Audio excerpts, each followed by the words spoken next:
Middle east में Israel ने Hamas और हिजबुल्लाह को तो कमजोर कर दिया, लेकिन यमन के हूती बागी लगातार उसकी नाक में दम कर रहे हैं। हाल ही में इजराइल और अमेरिका दोनों ने यमन पर हवाई हमले किए थे, लेकिन इसके बावजूद हूती लड़ाके रुक रहे हैं। यमन के हूती विद्रोहियों ने इजराइल पर सुबह सुबह मंगलवार को हमला कर दिया। इजराइल के मुताबिक ये हमला इजराइल के बीचों बीच किया गया है। मिसाइल हमले की वजह से पूरे इलाके में सायरन बजने लगे, जिससे दहशत में आए लोग बम शेल्टर्स की ओर भागते हुए नजर आए। हमले के बारे में जानकारी देते हुए इजराइल की फौज ने कहा है कि यमन की ओर से लॉन्च की गई मिसाइल को रोकने की कई कोशिश की गई थी। बाद में मिलिट्री ने कहा कि इस मिसाइल को संभवतः हवा में ही नष्ट कर दिया गया।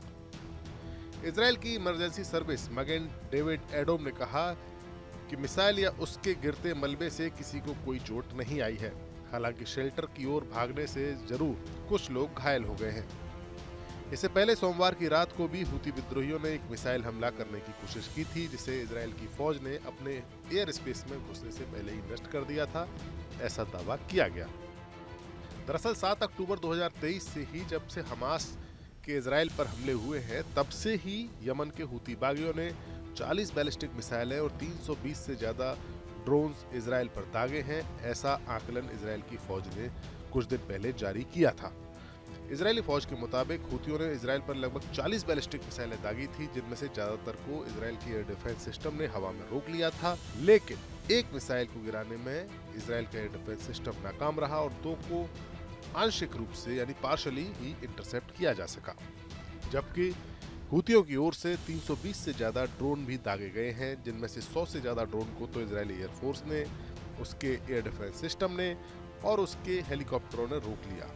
कई ड्रोन्स को इजरायली नेवी ने भी मार गिराया, लेकिन 2 ड्रोन ऐसे रहे जो प्रभाव डाल सके और उन्होंने इजराइल पर हमला भी किया, लेकिन कोई ज्यादा नुकसान नहीं हो सका। हो सकता है इजराइल के दावे सही हों, लेकिन ये बात भी सही है कि हूतियों के कुछ ड्रोन और मिसाइल इजराइल के एयर डिफेंस को मात देने में कामयाब रहे हैं, और यही बात है जो हूतियों को खतरनाक बनाती है। और न सिर्फ इजराइल बल्कि अमेरिका हूतियों पर लगातार हमले कर रहा है। हालांकि अमेरिका के हूतियों पर हमले करने की एक वजह और है, और वो वजह है लाल सागर में हूतियों का आतंक। यमन की दरअसल भौगोलिक स्थिति ऐसी है कि हूती वहां उस हिस्से को कंट्रोल करते हैं जो लाल सागर का कोस्टल एरिया है। पूरे मिडिल ईस्ट में खनिज तेल का व्यापार होता है। दुनिया के तमाम देश इसी इलाके से खनिज तेल खरीद कर ले जाते हैं, और वो जो निर्यात किया जाता है खनिज तेल, उसका एक बड़ा हिस्सा लाल सागर और अदन की खाड़ी के समुद्री मार्ग के जरिए ही गुजरता है। ग्लोबल समुद्री व्यापार का तकरीबन 15% हिस्सा लाल सागर से होकर गुजरता है, जहां पर यमन के हूती बागी लगातार इजराइल और पश्चिमी देशों से जुड़े हुए मालवाहक जहाजों को अपने ड्रोन्स और मिसाइल्स का निशाना बना रहे हैं।